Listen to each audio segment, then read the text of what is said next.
Joining us now, Reince Priebus, chairman of the Republican National Committee. As we mentioned, he's been with Donald Trump during his debate preparations. Great to see you, Mr. Chairman. Thank you for having me. All right, so let's start with this. How have you seen him recently? Yep. Today? This afternoon, sure. Okay. How is he? He's great. I mean, he's relaxed. He's doing well. Come on, he's a little nervous. He's only human. He's really not. He's not nervous. But he's getting ready, and I think he's going to be How? What really can you prepared. tell us about it? Look, he's studying. He's going through the issues. He's got a good team there, and we're going through particular questions that might come up, and he's handling it, and he's been working on it. It's not like it's something that, you know, just happened the last couple of days. Has been. Does he stand behind a lectern when he does the prep? Sometimes he does. Sometimes he doesn't. Do you throw the meanest, most obscene questions you can think of at him? Sometimes we do, and sometimes you just go through policy. It just depends on the day and what's on the schedule. How many people does he allow in there? I mean, because too much information can be a bad thing. Sure. I mean, I don't even know what the number is. I've never really done a head count. But let me just say this. The team is very well prepared. The right people are in the room.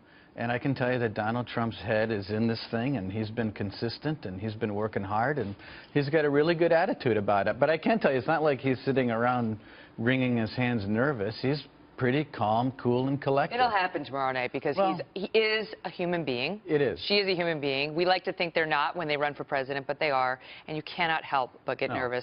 Even somebody like me who's in front of millions of people every night. Right. Before those presidential debates, your heart starts pumping a little faster. Right, and you know, but here's the thing. I mean, Hillary Clinton's been doing this for almost 3 decades.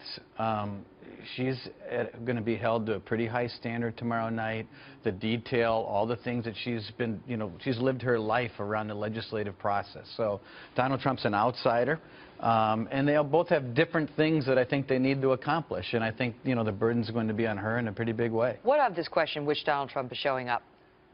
You know, is it going to be the more subdued Trump, or do you think he's going to be on the attack? I think if you look at the last few weeks, Megan, you've seen a very measured, on-message Donald Trump who's been doing a fabulous job in laying out policy.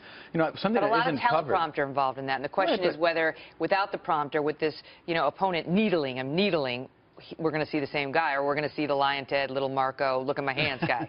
No, I don't think so. I think you're going to see someone who's ready to be president of the United States. That's the Donald Trump that I've seen over the last several weeks. Somebody, I think, that has really focused in on the general election. I think sometimes, too, you go from a primary, and, you know, the clips were a fond reminder of our primary debates. It's pretty wild stuff. And I think going more fun for some than others. Right, I understand.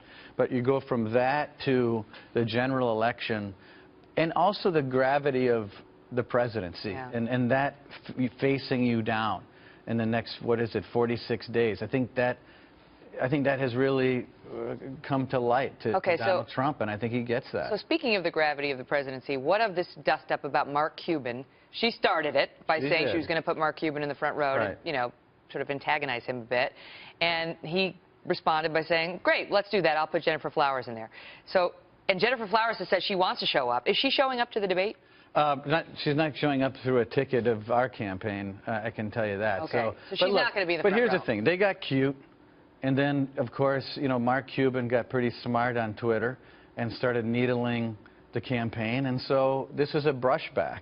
And, you know, it wasn't just like, oh, we'll invite Mark Cuban. It was, we're going to invite Mark Cuban. He's going to play games. And so the campaign brushed him back. And I think they did a good job brushing him back. And so...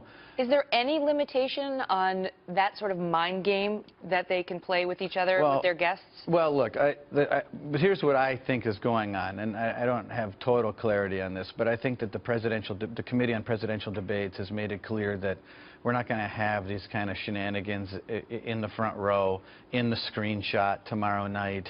I don't know exactly what the process is going to be for making sure that that doesn't happen. Obviously, family members are going to be in those prime spots, but certainly, you know, some kind of oddball scenario I don't think is going to be allowed by the Debate Commission. I think each side, each campaign is going to have some sort of say over who's in that screenshot outside of family, of course. So she could exercise a veto right over Kathleen Willey or Jennifer Flowers. Something like that. I don't want to get too far in the weeds, but I do believe the Debate Commission is handling this issue, and I think doing it the right way. And unfortunately, Hillary Clinton played this card a few days ago to put us in this situation that we're in.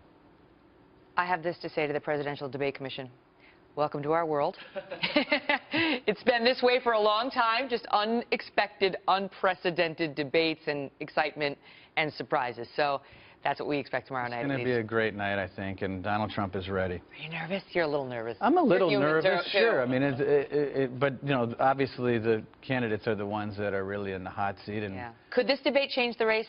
I think it can. I mean, I think, you know, look, we have a change candidate, and we have someone that's done this for a long, long time, and it's a change electorate. But anytime you have a change electorate, you're always measuring risk versus change. How much risk will I take to make the change? And I think the last few weeks have been great for Donald Trump, and if he continues the approach he's on, which I think he will, and we're proud of what he's been doing, I think he's going to have a great night, and I think it's going to be harder and harder for Hillary.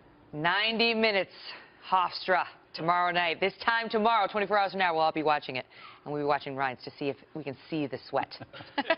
Great to see you. Thanks for being here.